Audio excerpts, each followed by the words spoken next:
আসসালামু আলাইকুম দর্শক, দিন যত যাচ্ছে সমস্যা তত বাড়ছে। সমস্যা বাড়তে বাড়তে কাবা শরীফের মধ্যেও সমস্যা ঢুকে পড়েছে।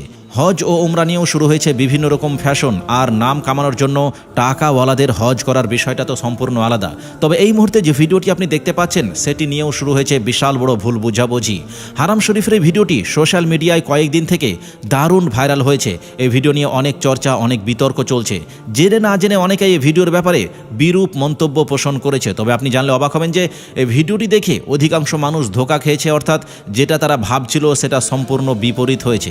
দেখে অনেকটা মনে হচ্ছে যে একজন পুরুষের সাথে একজন মহিলা হারাম শরীফের ভিতরে হাত ধরে ধরে প্রেমের গল্প করতে করতে মনের আনন্দে ছুটে চলেছে।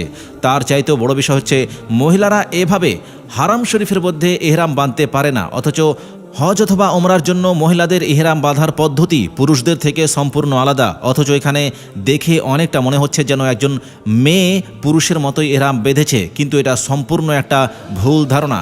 আপনি জানলে অবাক হবেন যে এরা দুজনেই হচ্ছে পুরুষ। একজনের চুল বাঁধা আছে এবং যার চুল বাঁধা নেই তাকে দেখে মনে হচ্ছে সে যেন একজন মহিলা, অথচ সেও একজন পুরুষ। আর ঝামেলা বা ভুল বোঝাবুঝি শুরু হয়েছে এখান থেকেই। এজন্যই এই ভিডিও দেখে অনেকেই আজে বাজে মন্তব্য করেছে। গোটা পৃথিবী জুড়ে বিভিন্ন দেশের বিভিন্ন মুসলমানদের কালচার, জীবনযাত্রা আলাদা হয়ে থাকে। আমাদের ভারত, পাকিস্তান, বাংলাদেশে যেসব পরিস্থিতিকে সেনসিটিভলি খারাপ মনে করা হয়, অন্যদিকে সেটাকে খুব একটা গুরুত্ব দেওয়া হয় না। তো আশা করি বিষয়টি বুঝেছেন। ভিডিওটি লাইক এবং শেয়ার করবেন যাতে করে অন্যরাও আজে বাজে কমেন্ট করা থেকে সচেতন হয় এবং এই দুই ভাইয়ের বাস্তবতা সম্পর্কে জানতে পারে।